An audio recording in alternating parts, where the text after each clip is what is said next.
10% of all the new cars sold in Iowa come from the Carl Auto Group. Our neighbors trust us to have the largest selection and the highest standards. To our current customers, thank you. And to our future customers, see for yourself why Carl drives Iowa. Your dealer for life, it's the Carl way.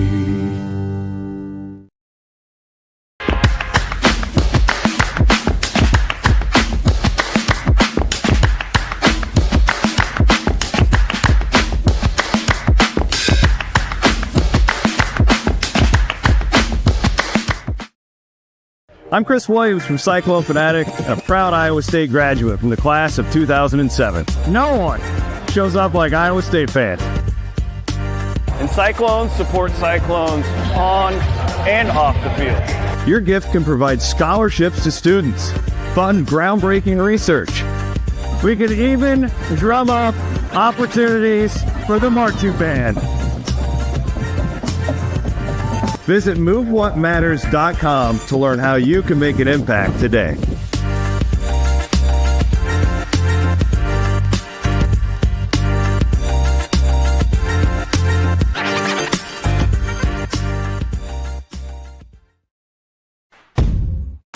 Chris Williams, Brent Blum, from the Wild Rose Casino Studio. It's Williams and Blum, presented by Mechdyne, on the Cyclone Fanatic Podcast Network. Welcome to Williams and Blum Wednesday here on the Cyclone Fanatic Podcast Network. My name is Chris Williams, joined as always by Brent Blum. Thanks to Derek Duke and Jake Brin for filling in for us on Sunday. I hope you guys listened to it. It was awesome. Really good football conversation with those guys. I knew they would knock it out of the park. But you ever feel like, all of a sudden you're the starter and the young prospect just came up and they're about to take your job? Every day. Yeah, that's what I felt like listening to that show. I was like, every day. We just literally put our replacements on the air. So you know what? It's been a nice run. I hope we do this show together, you and me, until we're 70, okay? And I think that we will. But part of me wants somebody to just grab it too, like it's Cyclone Fanatic and just go. We really do. We need to develop the next reporters of Cyclone Athletic, because we don't do that anymore. We're commentating, we're not at press conferences. We, that type of stuff.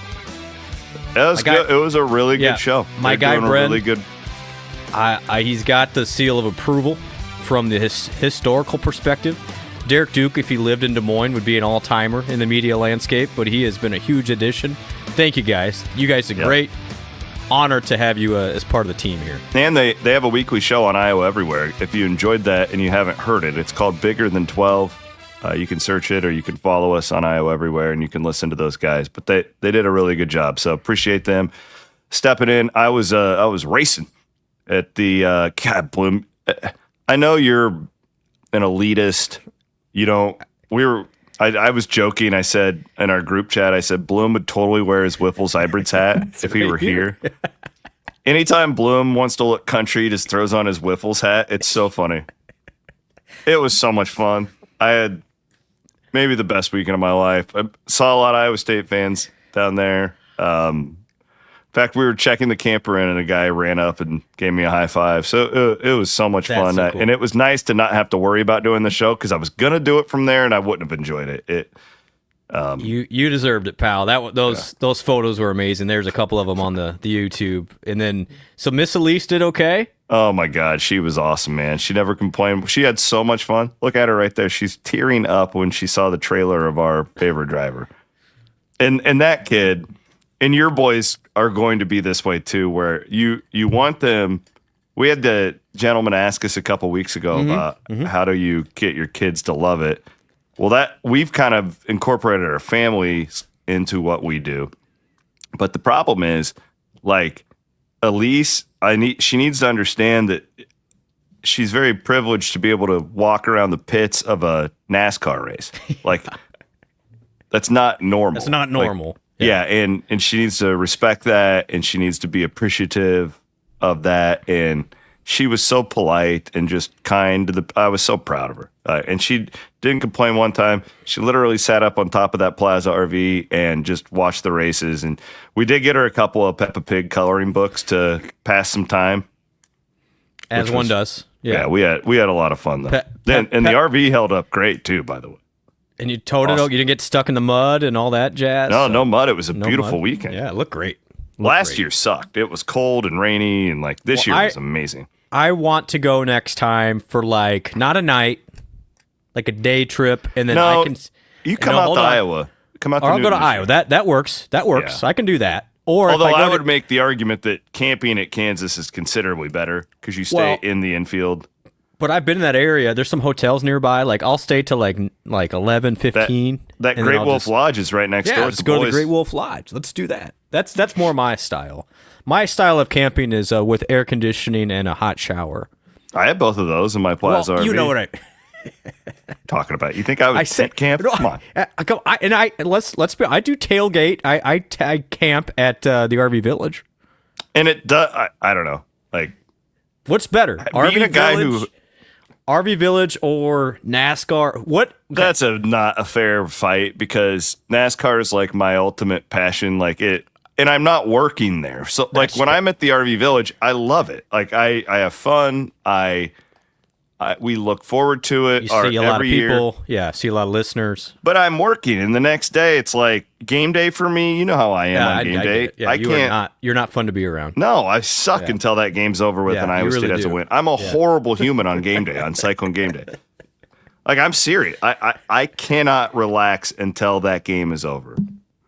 I'm like that with it's bad. So no, like for me, like the Kansas thing it's my favorite weekend of the year. Did you know, by the way, RV Village completely sold out? Is it really? Yeah, completely sold out. Man, that's a good deal that's a great vision that they had. I mean, a really, really good work out of that marketing and, campus development and whatever went into that. That was really smart see that. And it's only 3 years in, completely sold out. I had a player's parent reach out and like, hey, can I get a spot? I'm like, honestly, they're sold out. So if I guess I didn't mean to do this, but if you have an extra one for a game and you wanted to help a certain really good player in his family, let me know. We can do that. Probably depends on the game, right? It probably depends on the game. It's probably not going to be the Iowa You get there in November and it's pretty scarce out there. I think this was actually the what's the not the Iowa game? What's the next home game following? That was their request. I don't know. Pull up that schedule because that's what we're going to start with today anyway. So that would be the Arizona game. It was the Arizona game. Let me know. The 27th. Yeah. So really damn good home schedule this year. Wow. This schedule is fun. I mean, so this is a little redundant to what Jake and Derek did. Yeah. And also, so what made me want to bring this up with you is yesterday on my Two Guys show with Chris Hassel, we had done this because one of the Iowa writers the week before put out like a top 5 toughest games for Iowa. For what it's worth, it was Sean Bach at 247. He had Iowa State as their second toughest game, which I thought was very respectful. So Chris asked me to do that with Iowa State's schedule. And I did. And what I quickly realized was after number 1, I thought the next 3 or 4 were very interchangeable in my mind, where I could make a compelling argument for multiple games. Well, Jake and Derek somewhat did this. I think they had a little bit different parameters to the way I'm. This is all very subjective, right? Like the way this goes. But I'm going to tell you my order, and I think we should discuss this. Yeah. What's in your a little more detail? What's your criteria though? Like this is where. So it's not. I wouldn't. I'm going in order of difficulty. Like difficulty, not most entertaining, not most. No. Okay, fair. I have Kansas State in Ireland, and keep in mind, like this isn't like, oh, this is what I think the point spread will be. Got it. That was my next question. I'm putting nuance into this. Okay. Like time of the year. Yep. And I have that Kansas State game as the most difficult game on the schedule because it's so early. It's in another country. Yeah. And crazy. you have, like, specifically on offense, I'd like to have Rocco get some time with the new receivers, that type of thing, before you just maybe go into the second or third toughest team that you're going to play all year on the 23rd of August. So I put that number one, and I really didn't think about anything else. Like, to me, it was a clear-cut number one. Yeah, I mean, transcontinental flight, a lot of these guys have never been to Europe. You got a lot. And plus, that game is super meaningful, Chris. Like, a win there would be massive for no doubt, in my like, mind, that's the most meaningful game. It's the most meaningful. I think you're right. Most difficult. Interestingly, a little behind the scenes stuff. Iowa State is going to make that thing as short as possible, within reason, to get caught up in the time zone. I believe the plan, not for sure, is the team will leave Wednesday from Des Moines. And then come back, because this is going to feed into that next question. Well, that's the problem. You can't go over there and do a 2-week vacation. Nope. Because there's usually those teams coming back have a week off. Usually, but Iowa State can't because they play South Dakota. So Iowa State's going.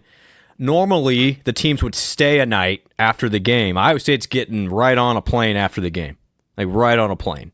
So they're leaving Dublin Saturday night, I believe, is the plan with the team.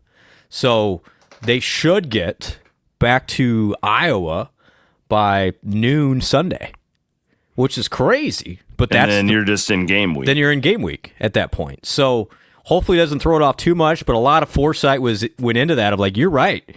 That's a quick turnaround to South Dakota, and that's not a bad South Dakota team. They're going to be top 5 FBS, right? It's top 5. It's hard. I don't know, but definitely top 10. But a lot of fans will be over there. Sorry. Yeah, there you go. Be over there for 10 days or so. Iowa State's going to make that as short as possible. I mean, you're talking quick walk through Thursday, a little light practice Friday, game Saturday.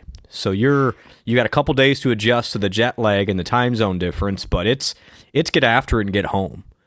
Interestingly, which I found that was a part of the puzzle here. Presented by Mechdyne, Williams and Blum here on your Wednesday. So my 2 through 4. Mm-hmm. I really struggled with these. I think any of these,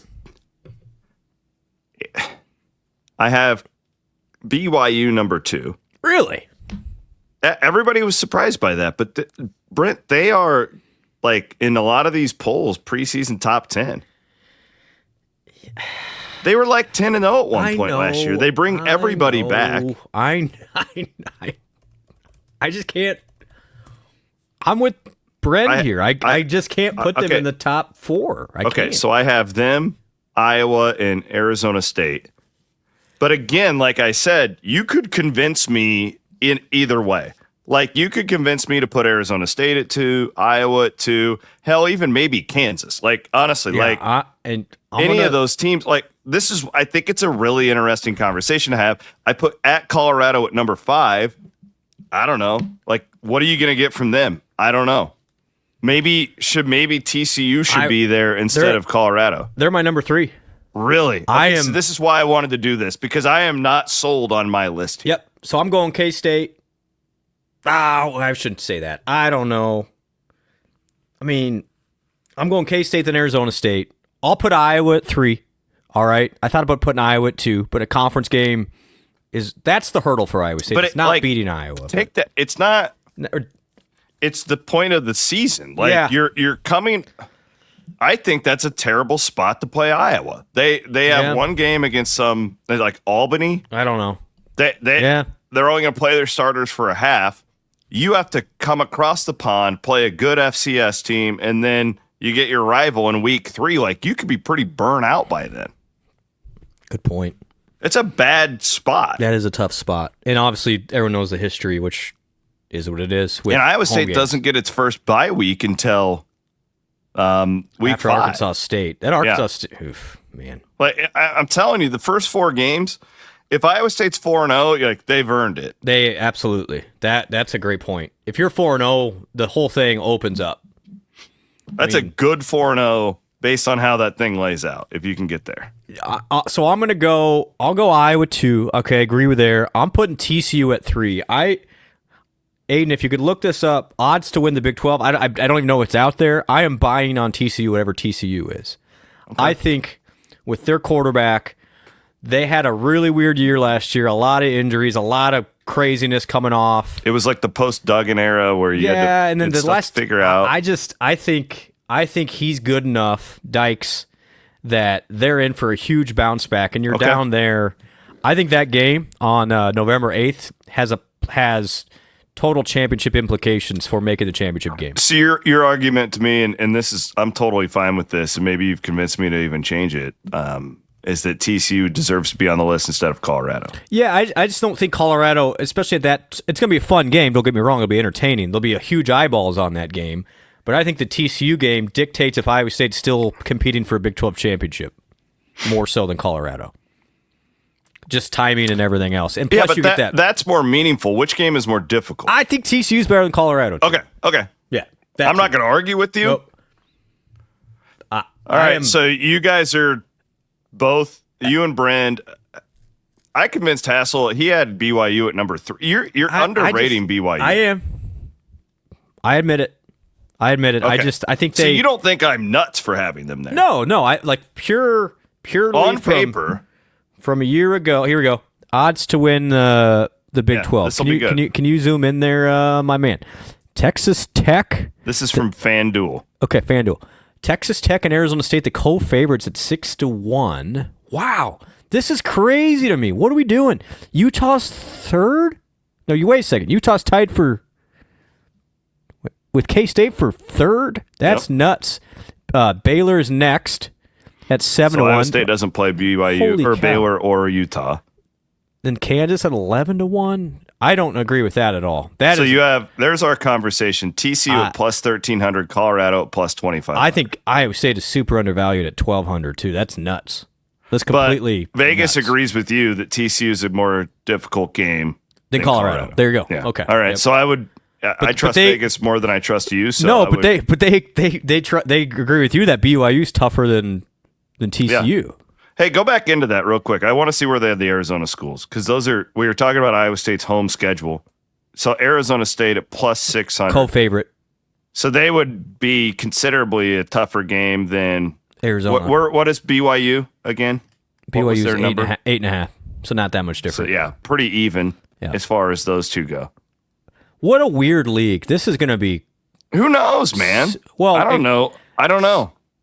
The other one I'm just interested in is Oklahoma State in that last game of the year in Stillwater. They can't be any worse. They have to be better. Gundy's fired by the time Iowa State gets there if they're that bad again. He is. It's a great point. That's his last. Oh, we could have a Dan McCarney special that game, if you know what I mean. Huh. Should Iowa State have won McCarney's last game, or we kind of got him, didn't we? Beat Missouri. There's a little bit of something. shenanigans at the end. Shenanigans. Little NBA draft lottery going on. Mac earned it. Take that, Gary Pinkel. Was it Pinkel, right? It was Pinkel. Yeah, it's Pinkel. That's a great point about Oklahoma State. He might be swan songing on that November date. I look at this schedule and it's great because Iowa State can and will be in every game. There's no games that you're like. You could convince me, other than the FCS team, you should win that one. But man, like any of these games are, I don't know, like Arizona, we don't think will be very good. Would it shock you if they turn it around the second year of a head coach? No. Fertitta's back, isn't he? Yeah. Yeah. Like the Kansas game is not on my list, but like we've seen what that Leipold offense does to Iowa State. Yeah.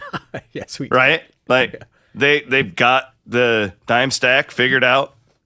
So I don't know. It's a really good schedule. It's a really entertaining schedule. Every game's going to be fun, which is kind of the point of all this.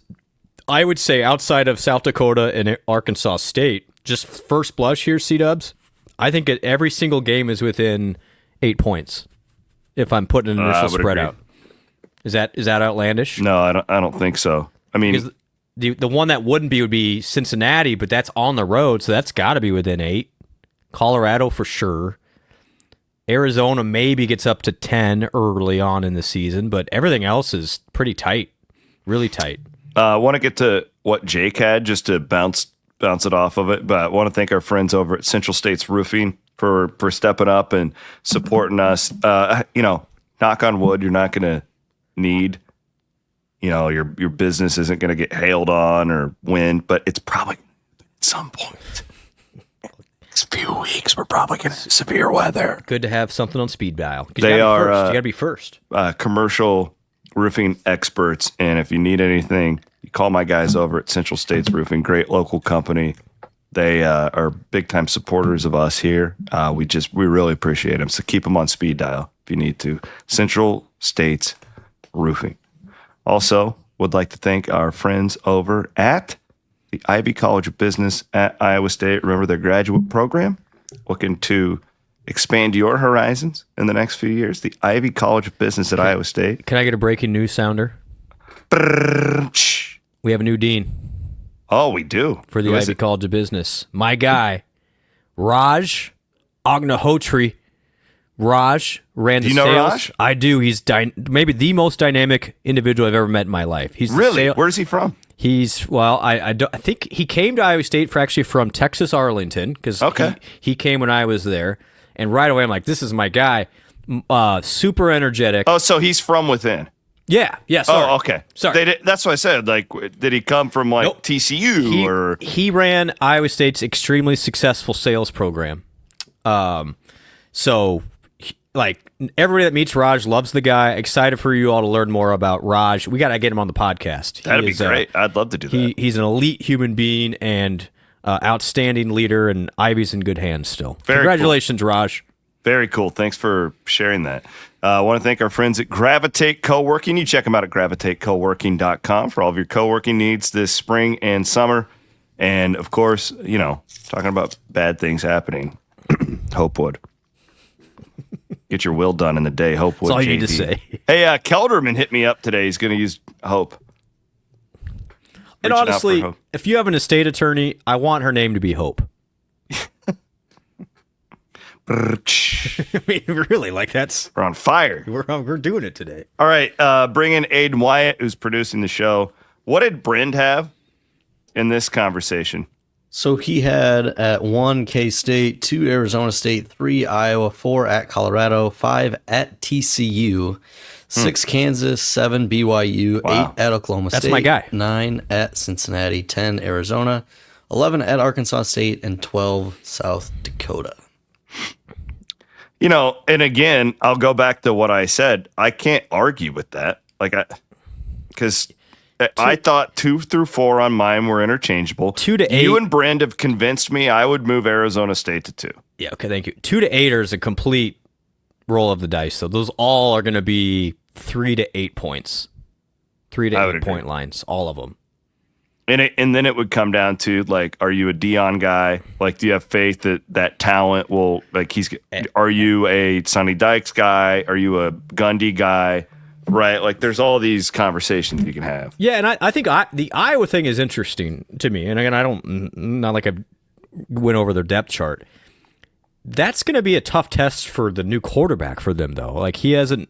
He will have not played a Division I team or a Power 4 team until that point. He's going to be on the road.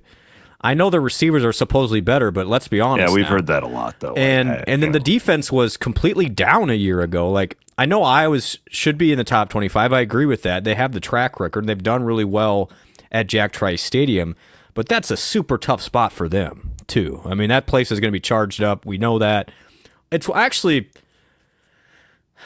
That game 2 years ago there was almost too much energy in that building, I think, for Iowa State. I really think that for a young team. So I think this team will handle it a little bit better. But we'll see. That's a tough spot for Iowa, too, and Iowa State. That game is hard. It's a hard game. Listen, I said this on the show a few weeks ago. I think the Iowa State September thing is now overblown. I agree. It's like when the stock market is oversold or overbought. That's not as big of a deal as the casual fan would make it out to be now. It was 5 years ago. It's not absolutely now. Was. Yeah. Okay.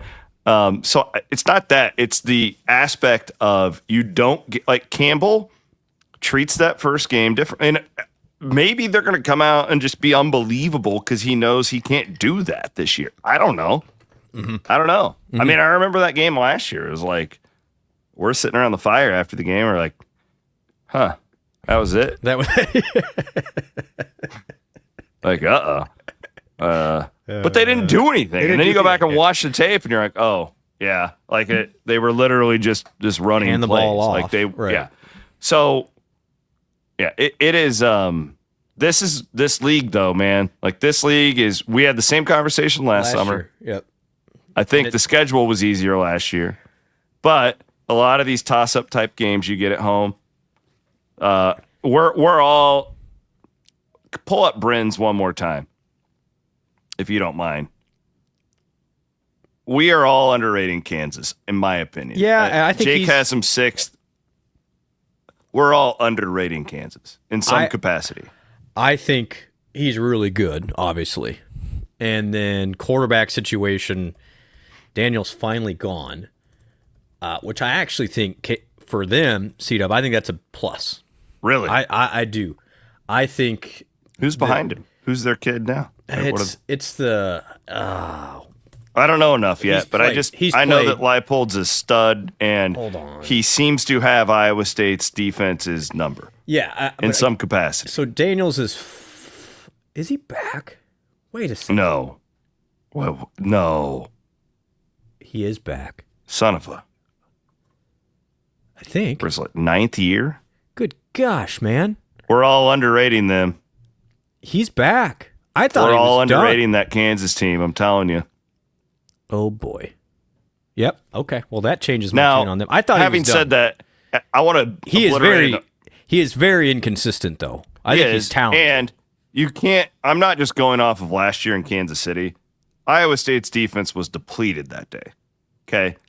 Like, I'm not... When I say they have Iowa State's number, it's beyond that. Like, they just play well. Like, you look it up since Leipold's gotten there, they've put up numbers against Iowa State. Last year was an anomaly. Iowa State was in like fourth string linebackers. Verdong went out in that game. How Iowa State was even in it in the fourth quarter is a miracle. But Leipold, they've got something on Iowa State's defense, and hopefully at home, I'm not freaking out here, but I think that we are underrating them. Iowa State's lost 3 games in a row to those guys. Yes, they have Iowa State's number. So we got when the schedule came out, I was hoping they weren't on it. I remember. Yeah, I said now that Daniels, that game got a little more scary than I thought. Okay, we have breaking news, Aiden. Oh, we have a schedule. Yeah, what is it? 4 months until week 0? Yeah. We have a TV assignment. We have TV assignments. ESPN noon, which was kind of expected, so 11 right? a.m. 11 a.m. 11 a.m. Central. Central. Yeah. Okay. So that is what time out there? I think that's 4 o'clock Dublin time.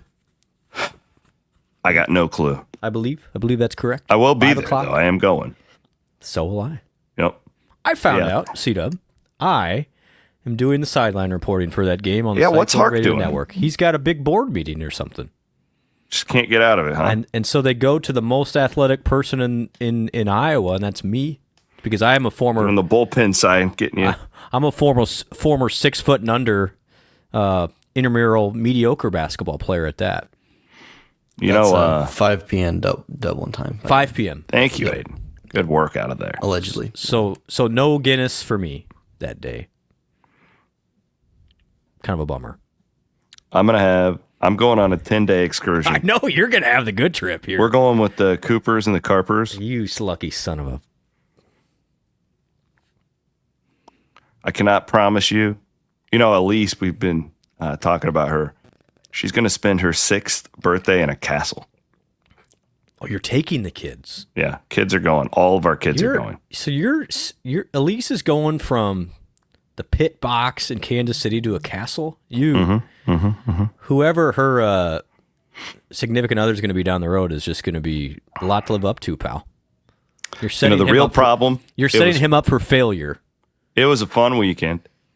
I loved everything about it. I'm not even kidding. I started to cry on Sunday because I was so sad it was over because I had so much fun with her. But there's also a part of me where I've been around this racing deal for so long, and I've seen these young girls become addicted to the horsepower. I'm not kidding you. And I'm like, I got a problem on my hands here. Like, this kid, she's going to want to marry a racer, and I don't want her to. This is not the thing. Like, this is a hobby. This is not what we do. It's funny you say that. While you were there, I was hanging out with our neighbors, and I said, my two boys have no chance with Elise now. They got no chance. They're too soft. She's going straight for the dirt track racer. Let's let Theo get a little older. I think Everett, no chance. Theo, he might be a little bit of a roughneck. He could be. He's got that rural Iowa, northern Iowa thing going on from the in-laws. Yeah, he likes the dirt. I'll give him that much. He's got a shot. Everett, no. Everett, definitely not. Okay, so there you go. There's your football talk. Good job. Are we in football mode now? I am. Yeah. I'm 100% in football. Let's go. Basketball roster set. How nice is it, by the way, in the last 3 weeks that we could have conversations like this of like, remember we used to do this all the time? Like, pick the top 5 quarterbacks in the league. The significantly quieter offseason so far, which has been really, really nice. Yep. No COVID, no realignment. Now, there's still stuff going on with NIL, but... You know, Brent, I've kind of quit paying attention to your world until they do something. Honestly, I don't blame you. Because the rosters are set. At this point, it's like, whatever happens will be for next year. I do think the only concern I have is more for people of your type and Director Pollard I think a lot of these plans that people have made could completely be thrown out the window. Especially if President Trump gets involved. There's going to be a ton of lawsuits. Whatever Trump and Saban come up with will be seen as anti-player. I don't even need to see what they come up with. My whole thing, I think it's actually a good thing that we need a leader. We need it, and I'm not making a political statement here. Yeah, Trump shouldn't be the guy to do it. I agree with you, actually. But my point is, there's got to be somebody to step in with authority here. This is why, and I don't like Trump and Saban doing it because I don't think they're going to look out for the Iowa States of the world. Well, right? It's so hard to know. Like, Saban is like, come on.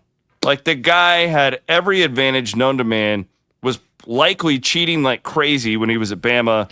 And then all of a sudden the rules got changed and it was anti-Alabama because they're not a really wealthy fan base. We talked about that from the get-go. Yeah. And he wants out. Oh, this isn't fair. Well, that's why I see it up. So this is where I'm going to disagree with you. I like Saban on that team. Okay. Because... Oh, I see where you're going here. Alabama. But you see why I'm calling him a little bit of a hypocrite. Absolutely. Okay. The guy would absolutely, he would blur every line there was to win. I mean, the guy is as ferocious of winner as it gets. But maybe the greatest of all time at his profession. I think that's easily justifiable. And remember what Bama was when he took it over. Right. But what I will say is they are at a significant disadvantage to their conference mates, and it is to Alabama's advantage to put some more regulations in. And same with, the other person who's involved here is Tommy Tuberville. I can't make this stuff up. By the way, called the Liberty Bowl. That last game he did was the Liberty Bowl. But that was his last one. Huh? That's the last one.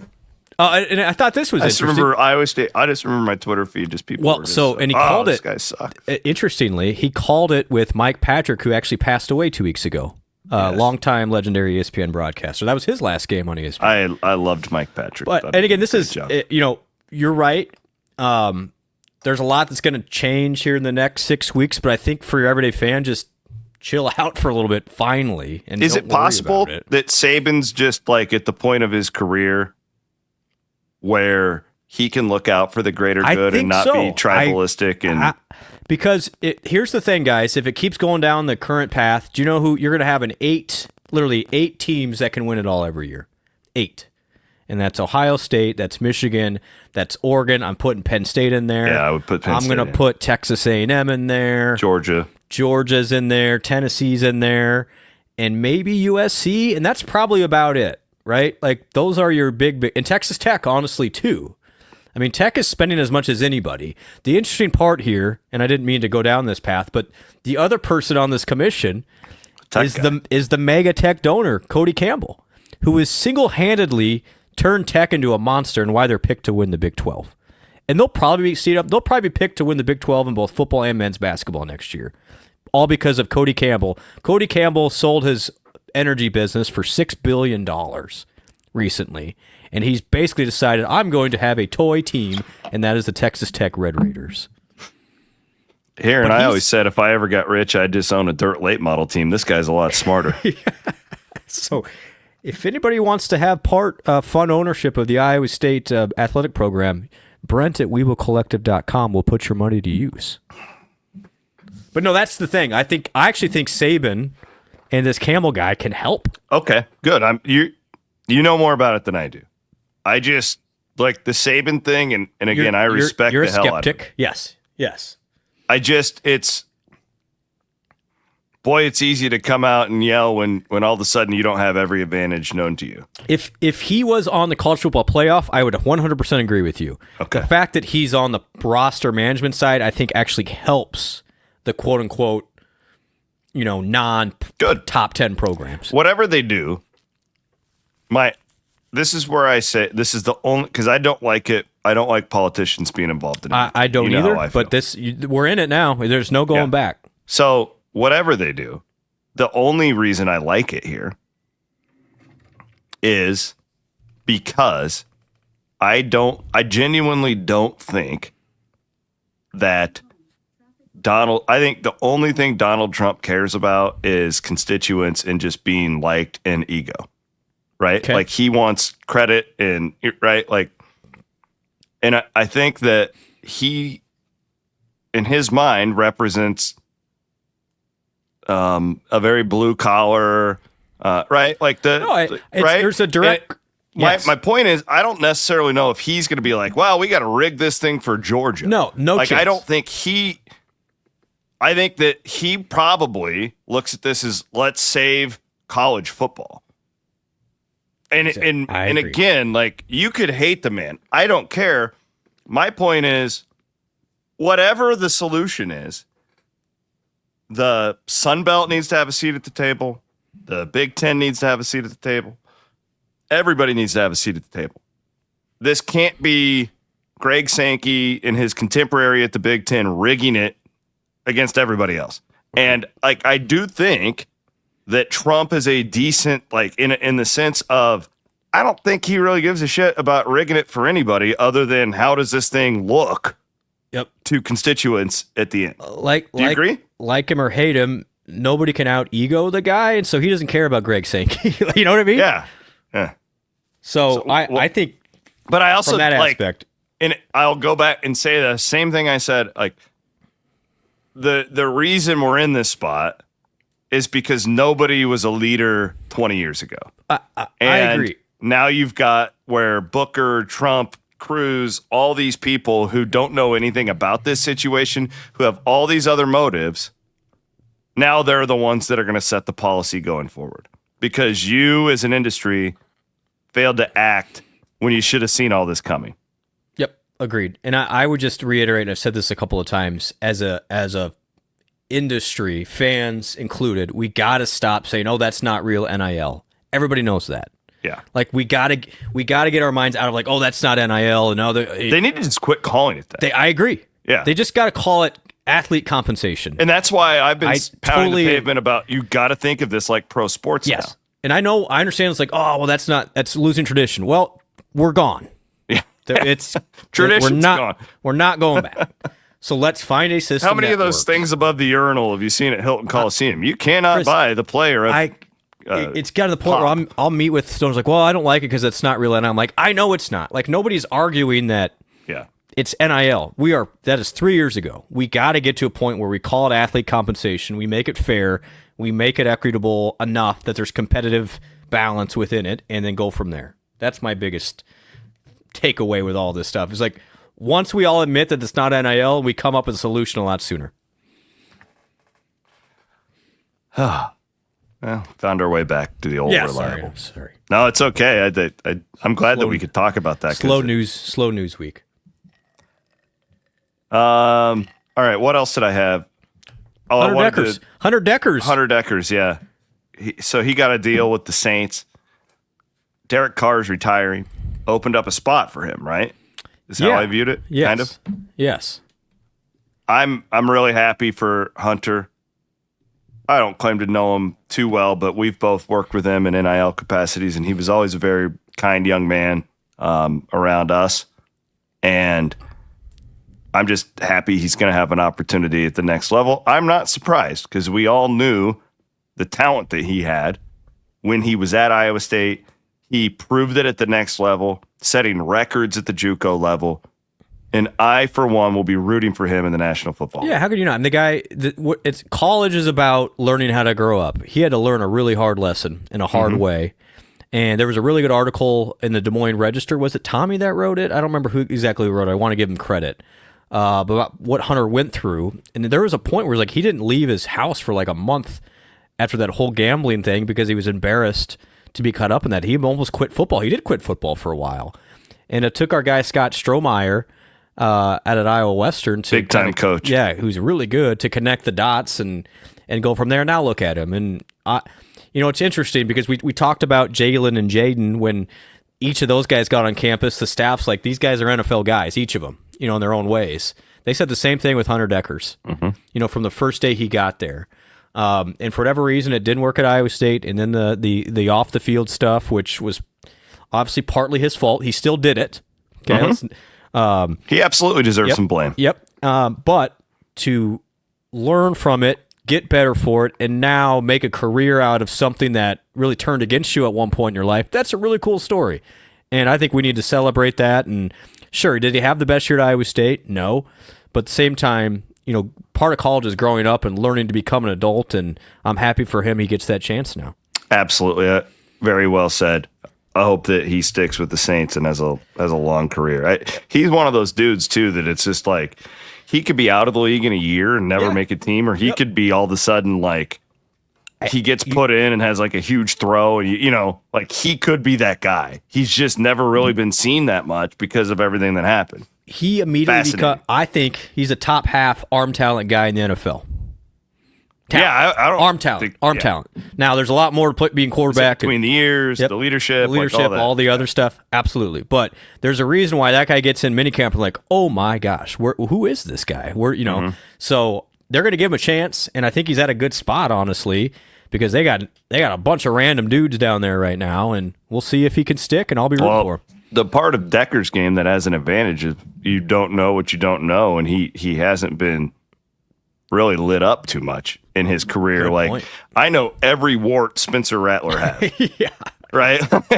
I know everything that guy can't do. The crazy thing, now I didn't even think about this till this moment.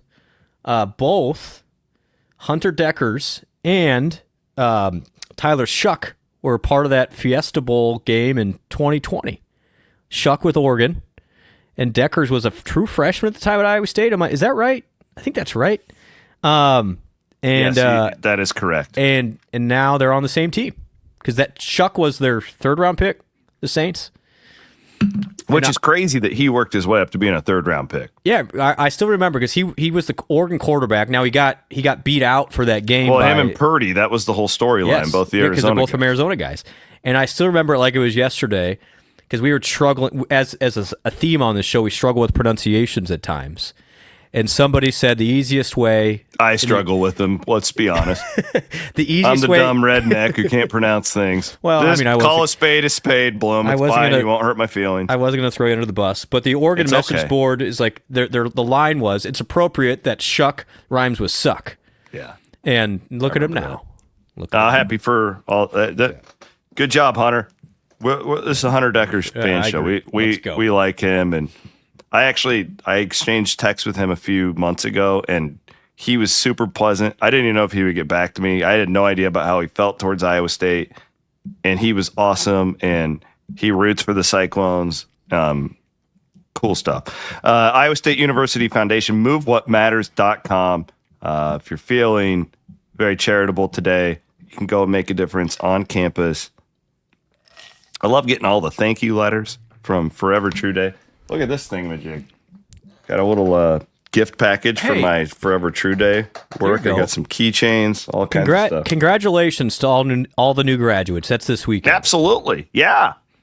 Welcome to the club. Welcome to the Alumni Club, everybody. Woo! Now here's an ask for money. Yeah. Do your part. What else did I have for you? I think that's was it. that it? I Yeah. think that was it. I think that might have been it for today's show. I gotta go get on the golf course, pal. Let's go. Oh, I did. We're not going to do this today. You're going golfing tonight? I want to go to the range. Yeah, I mean, I gotta get some balls. Big out there. dirt late model race going on in the state. I'm not going to make it. I've been racing too much. Sunday show, do your research. I want to talk about another theme of our show over the years. I don't know enough about it yet, so this will be good Sunday topic. The direct-to-consumer launch from ESPN that was announced today. We need to both do our research. Will this thing work? What are the holes in it? What does it mean for the next round of television rights? All that stuff. Can't So wait. there you go. That's everybody who listens to Williams and Blum.